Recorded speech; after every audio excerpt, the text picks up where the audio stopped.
kind of a cool shot. See the tree there on the truck? That's the Rockefeller Christmas tree. It's going to be in New York City very soon, but you're looking at the Troy, kind of Albany area. That's where it's coming from this year. So there you go. That's different and new, and we like that. Welcome back, everybody, to American Sunrise. So look, if you believe in faith, family, and freedom, then you're going to want to hear about AMAC, the Association of Mature American Citizens. We talk about them all the time, and rightly so. AMAC is the conservative alternative to AARP, and they've built a growing community of patriots who want to preserve what's best about this country. So members get discounts on travel, insurance, prescriptions, helpful resources, and the popular AMAC magazine, full of thoughtful, pro-America content, sorry, Mamdani, that keeps you informed. Right now, you can join and save up to 33% with a 5-year membership. That's just $1.20 a month. AMAC is more than a membership, though. It's a movement. It's really a voice. It's a way to take action and stand for the values that matter most. So here's what you do. You go to amac.us/sunrise, and you become a member today. So stand up, stay informed, join AMAC, and don't support Mamdani. All right, for more, let's bring in the editor-in-chief of AMAC Newsline. That would be Shane Harris. Shane, good to see you. We know that you don't support Mamdani. We don't need to say that, obviously. Let's talk about the off-year elections, though, this past Tuesday night. Republicans need to take a step back and see the results clearly as a warning sign, not a defeat. Well, it was a defeat, but more like a warning sign. So what do AMAC members need to take away from the results Tuesday night? Yeah, so look, I think there's no sugarcoating it, right? Like Republicans, they came out, they performed worse than expected, worse than they had hoped. But at the same time, I think it's worth saying and repeating that there shouldn't be an overreaction, okay? There shouldn't be, we need to throw out our entire message and abandon everything, because that's been, you know, some of the first instinct on the right. Wait, Shane, I want to emphasize that, because we are hearing all over the place. I heard it this morning on my way to work. Oh, Republicans won't learn. They need to moderate. They've handed over the party to these crazy, MAGA people. And you're exactly right. Continue. But that's such an important point, because that's exactly what the left is doing with it. That was just absolutely. A Gina interlude in the middle of your question. Please go ahead. No problem at all. No problem at all. I think that's absolutely right. And we all need to take a step back and ask ourselves, okay, what actually happened here? Well, let's consider it. The Democrat candidate won in New York City. No surprise. The Democrat candidate won in New Jersey, where only one Republican has won statewide since the turn of the century. Okay, no surprise. The Democrat candidates won in Virginia, a state where Glenn Youngkin became the first Republican elected statewide there ever since 2009, just back in 2021. Okay, not all that surprising. Was it a great night for the Republicans? No, it was not.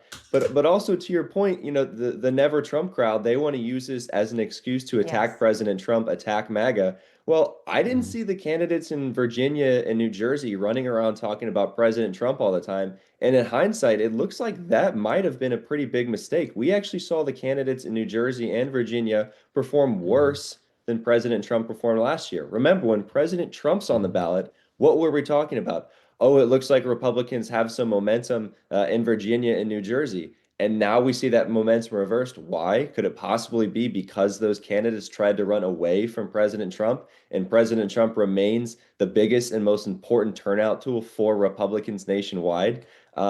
And so I think as we're looking at these elections, we shouldn't give into this instinct to just say, oh my gosh, you know, the world is on fire. We need to toss out everything and completely recalibrate our message. No, we need to return back to what was working. And what was working was what President Trump ran on in 2024, affordability, secure the border, common sense in our schools. And I think if Republicans do that, they can be in good shape. I think you're right. You know, these are blue states, as you pointed out at the end of the day, and they delivered blue results. I don't know what you expect.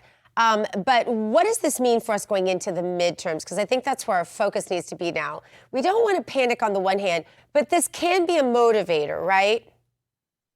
Yes, absolutely. There shouldn't be any whistling past the graveyard on the other side of things. And I think one thing that Republicans really need to focus on. So in 2024, the narrative was that Democrats really struggled with young men, right? Republicans won huge numbers of young men, which is something that we hadn't really seen before.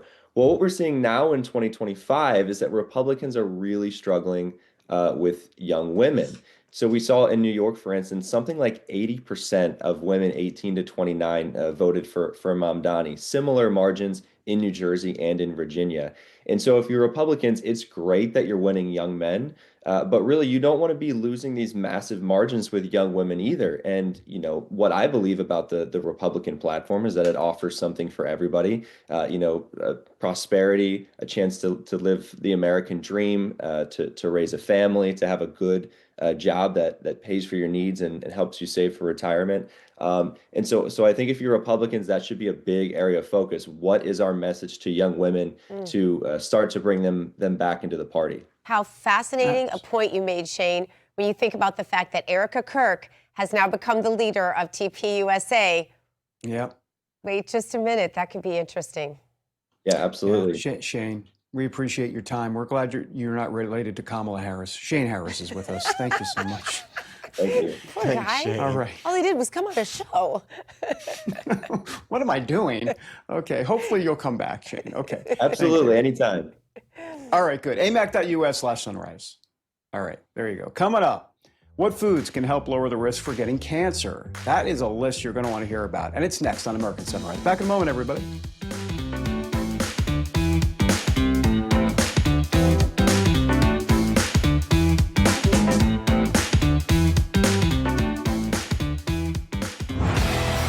What if watching Real America's Voice was just the beginning? Proud to introduce the RAV Ambassadors. The new grassroots platform that turns viewers into leaders, connecting directly with hosts like Steve Bannon, Dr. Gina, and more. Built by patriots for patriots. Inside the RAV Ambassadors Hub, you'll get exclusive updates, challenges, and behind-the-scenes missions straight from the people shaping the fight for faith and freedom.